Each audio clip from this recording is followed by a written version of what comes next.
My wife cheated on me with her boss, then suddenly claimed she was pregnant, convinced me to sell our family home for $350, $0, only to find out she's been secretly depositing thousands into her ex-lover's account.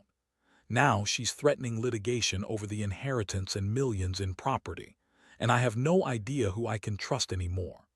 I never thought I'd be the guy telling a story like this, but here we are. The craziest thing is that I caught my wife, Lisa, cheating on me with her boss, Mark. And the worst part, she didn't even try to hide it at first. She was so damn convincing, lying like a pro, that I almost believed her until I didn't. It all started a few months ago. Lisa was acting weird. She'd stay late at work more often, claiming she was just caught up in projects or meetings.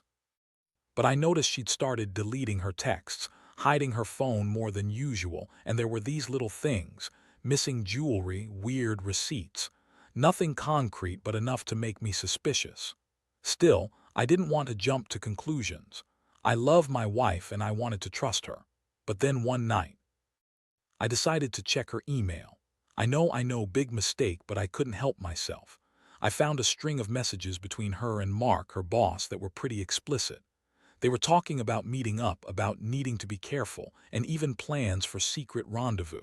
That's when I started to realize I was being played. The woman I married, the woman I thought I knew, was screwing around with her boss. I felt like I'd been punched in the gut. I couldn't believe she'd been lying to me for months, maybe longer. I felt stupid, betrayed, and furious all at once. How had I missed the signs? How could she betray me like this? It was like my entire world was crashing down. The next day I confronted her. I waited until she came home from work, trying to keep my voice steady, but inside I was boiling. I told her I knew about the affair. Her face didn't even flicker.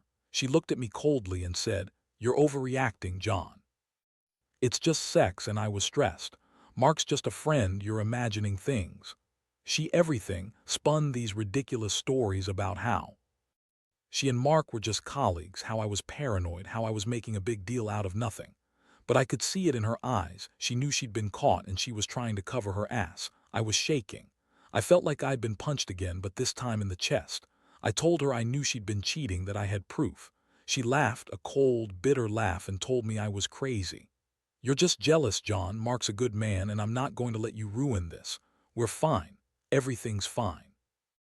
But I knew better. I saw the way she looked at her phone, the way she avoided my eyes.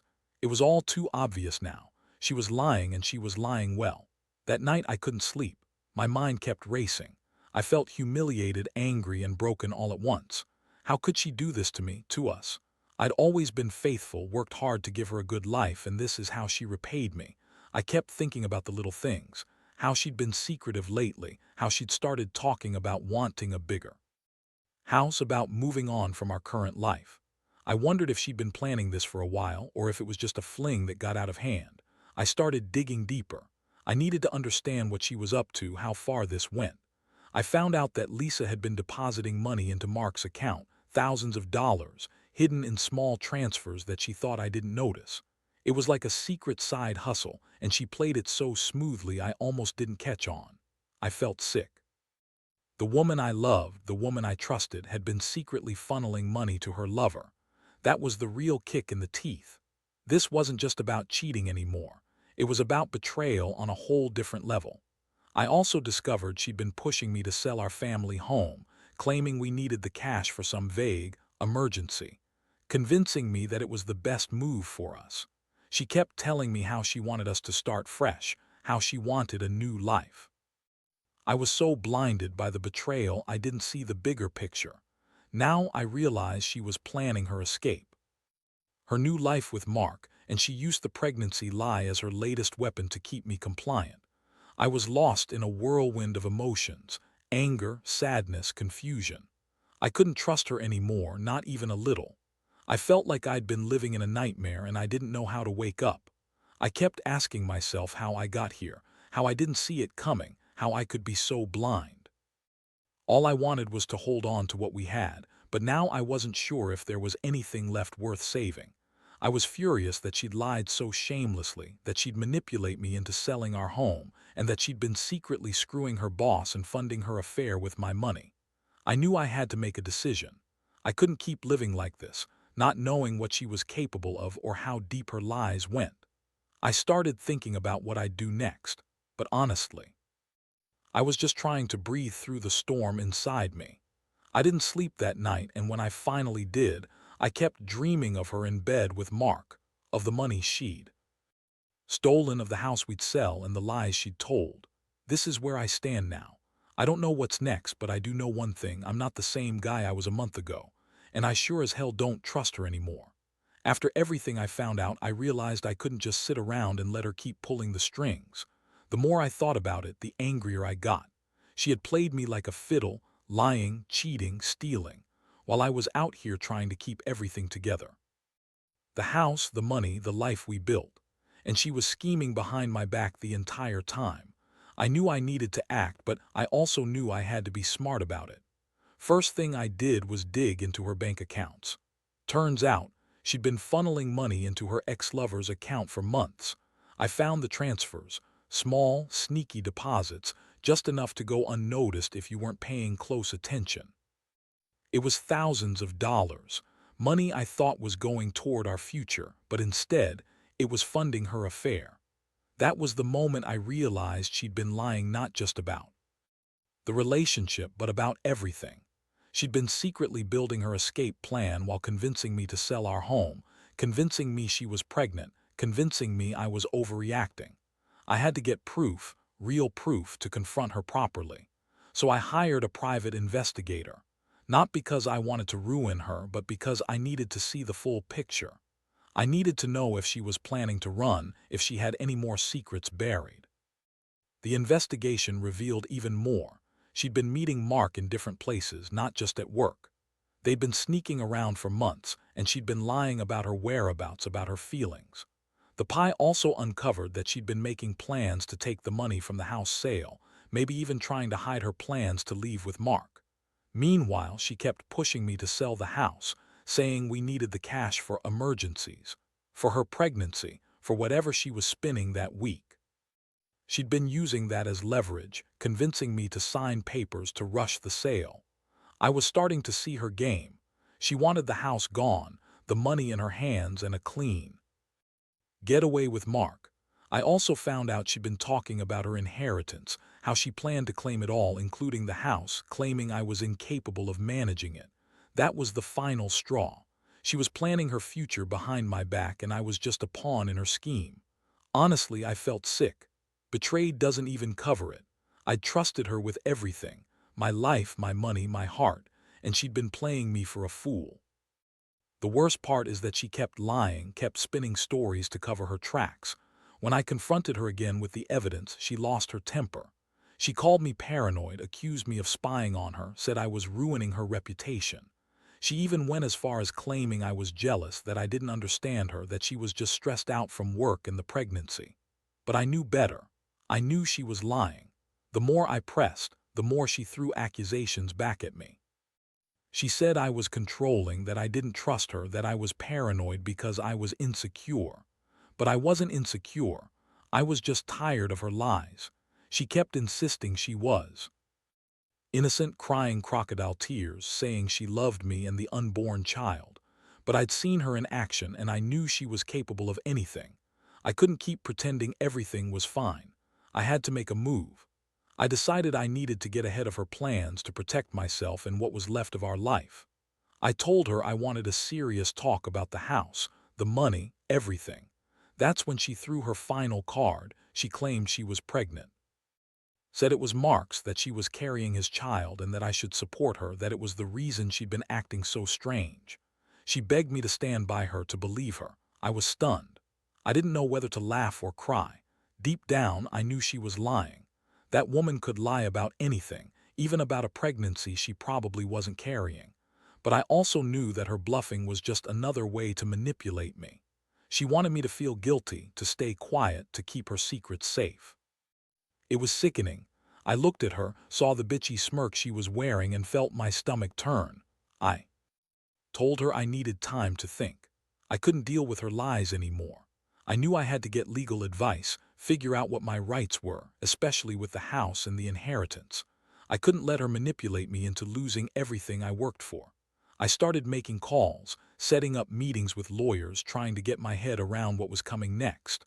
All I could think about was how I'd been so blind, how I'd trusted her, loved her, and she'd been planning her escape the whole time. I was angry at myself for not seeing the signs sooner, but mostly I was furious at her for being so damn selfish and manipulative. I felt like I was standing on the edge of a cliff, ready to fall into a pit of chaos, and I didn't know how to climb out. That's where I am now, trying to stay calm, trying to keep my head straight. But honestly, I don't know how much longer I can keep it together with her throwing new lies and threats at me every day. One thing's for sure, I'm not letting her get away with this, not without a fight, after. The initial shock wore off. I knew I had to get serious. I couldn't let her keep pulling the wool over my eyes, especially not with the way she was spinning her stories about being pregnant, the house, the inheritance, everything. The more I dug into her financials and her plans, the clearer it became that Lisa was orchestrating a full-blown escape. She was convincing herself she could manipulate her way out of this mess, but I was determined to stop her before she did any more damage. The first thing I did was meet with a lawyer. I needed to understand my rights, especially regarding the house and the inheritance. I wanted to be prepared for what was coming. I explained everything: the affair, the secret deposits, her pushing to sell the house, the pregnancy lie. The lawyer listened carefully, then told me I had a lot of options, but I needed to act fast. She warned me that Lisa's threats of litigation over the inheritance and property could turn ugly if I wasn't careful. I also learned that I might have grounds to challenge her claims, especially if I could prove her plans to deceive me or manipulate the sale. While I was sorting out legal advice, I also started gathering evidence. I printed out bank statements, saved her texts and emails, and even installed a security camera in our living room. Nothing invasive, just enough to catch her if she tried to do something crazy. I needed to cover all my bases because I knew Lisa was desperate and capable of anything. She'd already lied about being pregnant, lied about her whereabouts, and secretly deposited money into her ex-lover's account. I didn't trust her one bit anymore. Meanwhile, she kept up her act playing the victim. She'd cry, say she was misunderstood, claim she was doing everything for the family, including this fake pregnancy. I could see the bitchy smirk she'd wear when she thought I wasn't looking, like she was enjoying the power she had over me. She accused me of being paranoid, say I was trying to control her, that she'd never cheat or steal from me. But I had proof, and I wasn't going to let her gaslight me anymore. The most shocking moment came when I found out she'd been secretly depositing thousands into her ex-lover's account, Mark's. I couldn't believe it. She'd been funneling money out of the house sale, out of our joint accounts and into his account, all behind my back. It was like she'd been planning her escape for months.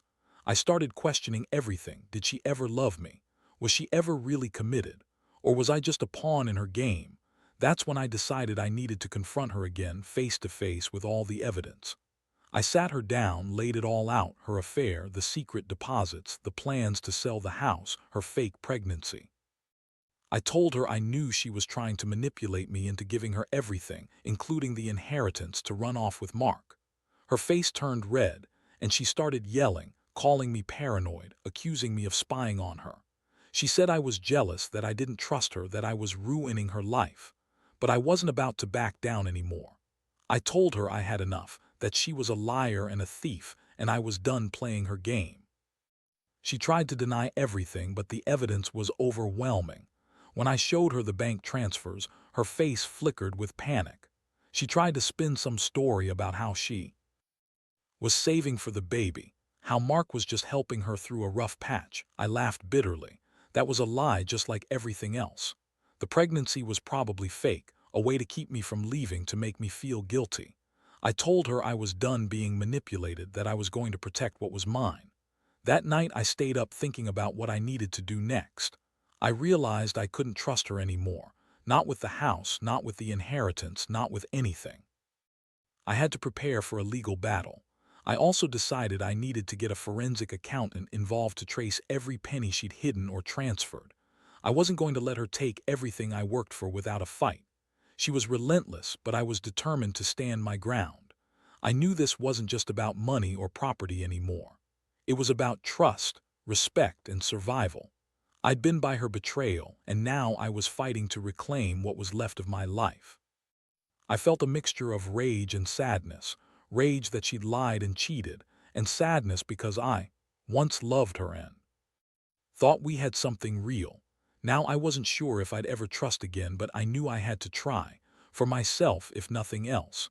As I sat there in the dark, staring at the ceiling, I made a promise to myself. I was going to fight for what was rightfully mine. I wasn't going to let her manipulate me or walk away with everything. I had the proof, I had the legal advice, and I had the willpower. It was time to take control. One way or another, this was going to end with me standing tall, whether I was with her or without her. The days that followed felt like walking through a storm with no clear end in sight. I was busy lining up my legal options, talking to my lawyer multiple times a day, and trying to stay one step ahead of Lisa's latest manipulations. She kept calling, crying, pleading, trying to convince me that she was innocent, that she was carrying Mark's baby, that she loved me and only me. Every time she played the pregnant woman card, I felt a surge of disgust. It was like she was using that as her last weapon, hopping to guilt me into dropping everything and just accepting her lies. But I knew better now. I'd done my homework. I'd seen her bank transfers, her secret deposits, her plans to sell the house. I had enough evidence to challenge her claims legally. Still, that didn't stop her from trying to manipulate the situation. She showed up at my office one afternoon, looking every bit the innocent victim, tears in her eyes, clutching her belly. She begged me to believe her, to give her a chance to prove she was telling the truth. She swore she'd never cheat, never steal, said she was just overwhelmed, stressed out, and that Mark was just a friend who was helping her through her pregnancy. I looked at her and felt nothing but rage. I knew she was lying. I could see it in her eyes, the way she avoided my gaze, the slight smirk when she thought I wasn't paying attention. I told her flat out that I'd had enough of her lies. I said, "Lisa, I've seen your bank statements. I know about the money you've been secretly depositing. I know about Mark. And I know about your plans to sell the house and claim the inheritance. You can keep pretending all you want, but I'm not stupid. I'm not falling for your lies anymore." She tried to argue, to twist the truth, but I shut her down. That was the moment I realized I had to act decisively. I told her I was filing for divorce and taking legal action over the house and inheritance. I also made it clear I was going to expose everything: her affair, her financial secrets, her lies, to the lawyers, the courts, and anyone who needed to know. I wasn't going to let her walk away with my life, my money, or any part of what we built together. I was done being played. She responded with a new level of bitchiness, calling me paranoid, accusing me of trying to ruin her, saying I was just jealous of Mark. She even claimed that I was the one cheating on her, trying to turn the tables. That was laughable, but I didn't bother arguing. I just looked at her and said, "You can scream, cry, and lie all you want. The truth is, I've had enough. I want a divorce, and I want everything that's rightfully mine." I saw her face twist with anger, but I didn't care. I'd made up my mind. In the meantime, I started moving forward with the legal process. I contacted a forensic accountant to trace every penny she'd hidden, every transfer she'd made, and every asset she was trying to claim. I also contacted a real estate lawyer about halting the house sale, which she was still pushing hard to finalize. I knew she was desperate to get rid of the house, cash in, and disappear with Mark. That's why I had to act fast. If she managed to sell the house before I could stop her, I'd lose everything. One morning, I woke up to a new surprise. Lisa had gone to the bank and tried to withdraw a large sum of money, claiming it was her pregnancy fund or some excuse. But the bank flagged it because I'd already put a freeze on her accounts. That's when I realized she was trying to drain everything, to leave me with nothing. I felt a mixture of fury and helplessness. She was desperate, and she was willing to do anything to get what she wanted. I finally decided I had to confront her one last time. I told her I knew about her plans to leave, about her attempt to withdraw the money, and that I was prepared to take her to court for fraud and breach of trust. I warned her that if she kept pushing her lies, I'd expose everything publicly: her affair, her financial secrets, her schemes. I told her that I'd fight for every penny, every asset, and every piece of our life together. Her reaction was a bitter smile, full of contempt. She threatened me with litigation, claiming she had rights to the inheritance and the house. She said she'd ruin me if I tried to take her to court, that she had her own legal team lined up. I didn't buy it. I knew she was bluffing, just like everything else she'd done. I was ready to face whatever came next because I'd already lost my trust in her. The woman I married was gone, replaced by someone cold, manipulative, and willing to do anything to get her way. As I sit here now, reflecting on everything, I realize I've entered a new chapter, one where I have to rebuild from the ashes. I've learned that trust is fragile and betrayal cuts deep. I've also learned that you can't fix someone who doesn't want to be fixed, and sometimes the only way forward is to cut your losses and walk away. I'm still angry, still hurt, but I feel a strange sense of relief too. At least now I have a plan. I'm going to fight for what's mine, and I won't let her manipulate or destroy me anymore. It's time to take back control of my life. The legal battle is now in full swing, and I won't lie, it's been a nightmare. Every day feels like a new obstacle, a fresh lie, or a sneaky move from Lisa to try and undermine me. She's still pretending to be innocent, still crying about how unfair everything is, but I see through it all. The evidence I've collected is overwhelming. The secret deposits, her texts with Mark, her attempts to withdraw big sums of money right before I put a freeze on her accounts. It's disgusting how she's trying to manipulate the system, thinking she can outsmart the courts. But I've got good lawyers now, and they're on my side, pushing back hard. One of the biggest surprises was her filing a claim herself, trying to assert her rights to the inheritance and the house, claiming that I was mentally unfit or that I'd abandoned her during her pregnancy. It was a desperate move, and I knew it was pure bluffing.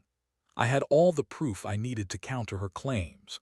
I also hired a forensic accountant to dig into her financials even deeper. Turns out, she'd been funneling money into her ex-lover's account for months, even as she was convincing me to sell the house. I couldn't believe how deep the rabbit hole went. Meanwhile, Lisa's behavior got more erratic. She started showing up at the house unannounced, trying to intimidate me, trying to guilt me into dropping the case. She'd scream, cry, call me names, accuse me of ruining her life. It was all part of her desperate attempt to hold on to control. But I wasn't buying it anymore. I'd already made my decision to fight for my rights, to protect what's mine, and to expose her lies. The most infuriating moment came when she claimed she was pregnant with Mark's child. She kept insisting that I should support her, that I was the one who was jealous and insecure. I knew she was lying. I saw her in action, her secret deposits, her plans to sell the house, her threats of litigation. I told her flat out that I didn't believe her, that I'd get a paternity test if I had to. I wanted her to know I was onto her game. Honestly, I wasn't even worried about whether she was pregnant or not. I knew it was just another lie to keep me under her thumb. As the court proceedings dragged on, I felt a strange mixture of hope and rage. Hope because I saw justice slowly catching up to her. Rage because I couldn't believe I'd been so blind, so trusting, only to end up here, fighting for my life, my money, my reputation. I also discovered that she'd been secretly depositing thousands into her ex-lover's account, even as she was pretending to be pregnant. That was the final nail in the coffin. She'd been planning her escape all along. I also started to realize how much she'd manipulated the inheritance laws to her advantage. She claimed she had rights to the house, to the property, even though I was the one who bought and paid for most of it. I had to fight hard to get the courts to see through her lies. I filed motions to freeze her assets, to prevent her from selling the house before the case was settled. I wanted to make sure she couldn't run off with everything, leaving me with nothing but shattered trust and broken dreams. Throughout all this, I've felt a lot of emotions: anger, frustration, sadness, and even moments of hope. I've learned that betrayal cuts deep, but it also teaches you who your real friends are and what you're really made of. I've lost a lot: my marriage, my sense of security, my trust in her. But I've also gained clarity. I see now that sometimes the only way to move forward is to cut out the toxic and fight for what's rightfully yours. I won't lie, this process has drained me physically and emotionally. but I also feel a strange sense of empowerment. I'm taking control of my life again, piece by piece. I've hired the best legal team I could find, gathered all the evidence I need, and I'm prepared to go all the way. Whether that means a court victory, a divorce, or just finally putting this nightmare behind me, I know I'll come out stronger. The most important thing I've realized is that betrayal can come from the people you trust the most, and you can't control their actions. But you can control your response. You can stand up, fight back, and protect yourself. That's what I'm doing now. And honestly, it feels damn good to finally be taking back my life, even if it's been the hardest thing I've ever done. I just hope in the end the truth will come out, and I'll finally get some peace. Now, after months of legal battles, accusations, and sleepless nights, I can finally say I'm starting to see the light at the end of the tunnel. The courts have taken a hard look at all the evidence, her secret deposits, the lies about the pregnancy, her attempts to manipulate the inheritance, and the truth is finally coming out. My lawyer managed to get her assets frozen, including the house, and the court is reviewing the claims she's made about her rights. It's been a brutal ride, but I feel a sense of relief knowing that I did everything I could to protect what's mine. Looking back, I realize how much I've changed through this chaos. I used to be trusting, maybe even naive, believing in the best in people. But Lisa's betrayal shattered that illusion. I've learned that not everyone has good intentions, and sometimes the people closest to you can turn out to be your biggest enemies. Still, I also learned that you can't let betrayal define you. I refused to let her take everything I worked for, and I fought tooth and nail to keep my dignity intact. The hardest part was the emotional toll, trusting, loving, only to find out she'd been lying and scheming behind my back. There were moments I felt like giving up, like I was drowning in a sea of lies. But I kept pushing, kept fighting because I knew I deserved better. I've come to accept that some relationships are beyond repair, and that's okay. Sometimes the only way to heal is to let go of what's broken, no matter how much it hurts. Now I've started building a new life, one based on honesty and self-respect. I've moved out of the house, found a new place to live, and I'm slowly rebuilding my trust in myself. I don't know what the future holds, but I do know I'm stronger for having gone through this. I've learned to listen to my instincts, to question the signs before they become disasters, and to never ignore that little voice telling me something's wrong. To anyone reading this who might be going through something similar, my biggest advice is this: don't ignore the red flags. Trust your gut, gather your evidence, and don't be afraid to fight for your rights. People can surprise you, sometimes in terrible ways, but you have the power to stand up, protect yourself, and move forward. It's not easy and it hurts like hell, but in the end, you'll come out the other side stronger and more aware. As for Lisa, I hope she finally realizes the damage she's caused. I hope she finds her own peace, whatever that looks like for her. But I won't be part of her story anymore. I've learned that true strength isn't just about fighting back. It's about knowing when to walk away and start fresh. And that's exactly what I plan to do. This experience has been one of the hardest chapters of my life, but it's also been a lesson in resilience. I've lost a lot, but I've gained clarity. I've learned that even in the darkest moments, there's a flicker of hope, hope that someday I'll look back and see this as the moment I finally took control of my life again. And I will, because I deserve that much.